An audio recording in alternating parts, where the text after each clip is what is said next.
Bonjour, je suis Françoise Noël Joty, la proviseure du lycée d'adultes de la ville de Paris.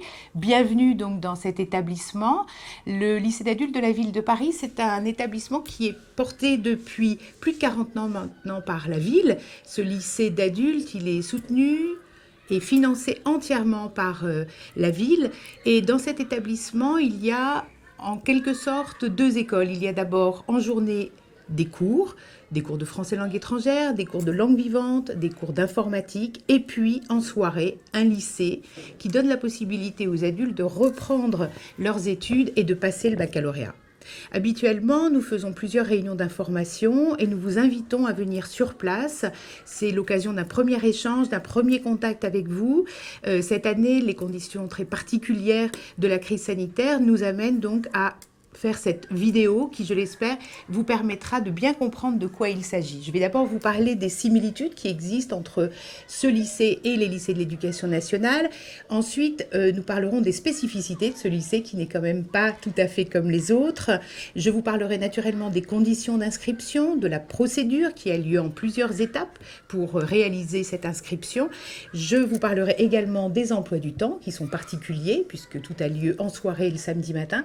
Et enfin, nous parlerons des fameux tests d'entrée, puisque c'est une question cruciale pour chacun d'entre vous et chacune d'entre vous. Évidemment, ce lycée ressemble au lycée de l'éducation nationale, puisque on prépare au baccalauréat et nous respectons bien sûr les programmes officiels de l'éducation nationale.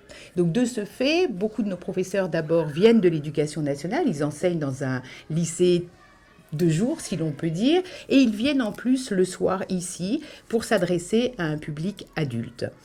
Les classes donc ressemblent étrangement à des classes de l'éducation nationale. Vous avez des tables organisées en U ou en rang devant un tableau et le professeur fait un cours assez habituel, si l'on peut dire. Avec naturellement votre participation, une participation d'adultes, c'est-à-dire de personnes qui ont déjà des connaissances, des savoir-faire qu'ils vont parfois transférer dans les cours et c'est ce qui rend ici les cours très intéressants naturellement. Dans ces classes, il y a des délégués, il y a aussi à chaque trimestre des conseils de classe, il y a des bulletins trimestriels, il y a aussi des professeurs référents et dans l'ensemble, nous respectons les vacances scolaires, j'en dirai un petit mot tout à l'heure. Nous appliquons aussi bien sûr la réforme pour le baccalauréat 21, ce qui fait qu'en seconde, nous avons de l'expression orale et écrite renforcée pour aider à maîtriser cette fameuse langue française qui va servir dans toutes les matières naturellement et pendant tout le parcours du lycée. Nous avons aussi de l'orientation soit en collectif, soit de façon individualisée pour aider chacun d'entre vous à élaborer son projet d'études puisque le bac permet, le bac général en tout cas, n'est jamais qu'un sésame pour commencer ensuite un cycle supérieur. En première, nous appliquons naturellement la réforme également depuis maintenant un an. Nous proposons 7 spécialités, j'y reviendrai tout à l'heure, et vous verrez comment s'organise au moment où je parlerai des emplois du temps, les enseignements communs et les spécialités au cours de la semaine. En terminale également, depuis cette année, ou en tout cas à partir plutôt de septembre prochain, nous organiserons donc les spécialités aussi, comme il se doit. Maintenant, concernant les spécificités, ce qui est un peu différent de l'éducation nationale, c'est que d'abord nous avons une année scolaire un peu raccourcie. Nous commençons un peu plus tardivement que dans l'éducation nationale et nous terminerons un peu plus tôt. De ce fait, les volumes horaires sont un peu moindres, mais dans l'ensemble, nous respectons quand même assez bien les volumes et surtout du fait que nous n'enseignons que les matières obligatoires, il n'y a aucune matière ici facultative. De ce fait, les élèves en 24 heures par semaine pour les premières et les terminales, les 15 ou 20 heures pour les secondes, arrivent à couvrir l'ensemble du programme des matières obligatoires. Pour une raison aussi un peu différente qui a trait au calme. Une classe d'adultes est assez différente d'une classe de jeunes adolescents et évidemment le professeur peut faire son cours et les auditeurs, ici nous ne disons pas élèves mais auditeurs, peuvent participer dans un calme et une sérénité qui est évidemment très favorable à l'enseignement et à l'apprentissage. Ce qui change énormément par rapport au lycée de jour, c'est que nous travaillons ici le soir. Alors à cette époque de l'année, ça paraît facile, il fait beau, il fait jour très tardivement. Les choses s'inversent dès l'automne, c'est-à-dire que non seulement vous repartirez du lycée dans la nuit, mais très vite vous allez arriver au lycée alors qu'il fera déjà sombre, un peu dans l'obscurité et surtout à contre-courant de toutes les personnes qui rentrent chez elles à ce moment-là. Vous viendrez ici pour vous concentrer pendant 4 heures de temps, 18 à 22 heures, du lundi au vendredi. C'est extrêmement contraignant.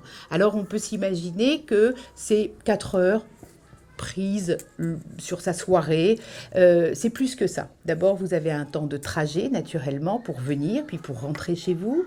Il y a aussi un temps de décompression. On est humain, on a besoin de se détendre. Donc, une fois rentré à la maison, vous allez vraisemblablement, et c'est tout à fait légitime, prendre le temps de vous alimenter, de vous détendre un peu, éventuellement de revoir un peu vos cours. Bref, vous ne serez jamais couché à 22h30 et parfois pas avant minuit ou 1h du matin. C'est ce que racontent nos auditeurs que nous connaissons bien ici. Voilà. Ce qui est différent aussi dans ce lycée, c'est que nous n'enseignons pas du tout les épreuves physiques et sportives et vous devez soit les préparer de votre côté, soit envisager de présenter une dispense pour cette épreuve qui est obligatoire au baccalauréat. Nous n'enseignons que 2 langues vivantes, l'anglais et l'espagnol, ce qui ne vous empêche pas de présenter une autre langue que vous avez soit étudiée, soit qui est votre langue maternelle. C'est le moment de valoriser votre patrimoine personnel, linguistique. Et d'autre part, une spécificité aussi de cet établissement, c'est que nous avons une seconde sur 15 heures, qui est une pré-seconde, qui prépare à une seconde classique, c'est-à-dire que ça fait la transition entre votre parcours antérieur qui est parfois un peu lointain et ça vous permet d'avoir une année de préparation au lycée, ce qui veut dire que vous viendrez chez nous au moins 4 ans.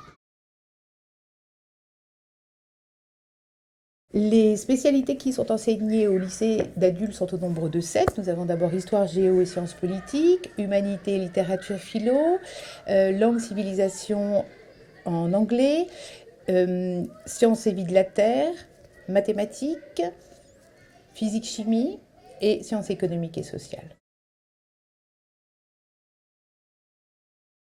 Les conditions d'inscription au lycée. Alors, il y en a quelques-unes, en tout cas les plus importantes, c'est d'abord le fait d'être majeur, puisque nous ne prenons ici que des adultes et qu'il est impossible de permettre l'inscription à des personnes mineures. Par ailleurs, il faut avoir étudié 2 langues vivantes, hors le français bien sûr. Il faut avoir étudié si possible l'anglais et l'espagnol. Ça peut être une autre langue comme je l'ai dit tout à l'heure, mais il faut déjà avoir un niveau dans 2 langues au moins. Il faut, si possible, justifier d'une expérience professionnelle, soit être en emploi, être en recherche d'emploi. En tout cas, ce lycée a d'abord comme vocation de s'adresser à un public qui, après avoir expérimenter la vie professionnelle, se rend compte qu'il a besoin de reprendre des études pour toutes sortes de raisons. Ça peut être une revanche personnelle aussi, ça peut être la réparation d'un parcours qui n'a pas pu aboutir, ça peut être, et c'est souvent le cas, le désir d'enclencher un nouveau cycle et sous forme d'études supérieures. Mais ça suppose d'abord d'avoir le baccalauréat. Enfin, et c'est une question que vous vous posez tous, il faut naturellement avoir déjà un niveau scolaire. Quand on veut entrer en seconde, il faut naturellement avoir un niveau de fin de collège, un niveau de fin de troisième. Pour entrer en première, il faut avoir un niveau de fin de seconde. Pour entrer en terminale, il faut non seulement avoir un niveau de fin de première, mais si possible avoir déjà des bénéfices, car il est très difficile de préparer la même année toutes les épreuves du baccalauréat, de faire ce qu'on appelle le baccalauréat intégral. C'est pas du tout quelque chose ici que l'on soutient et on vous invite au contraire à recommencer d'abord le cycle dès la première, voire dès la seconde pour avoir un socle suffisamment solide pour ensuite envisager sereinement des études dans le supérieur.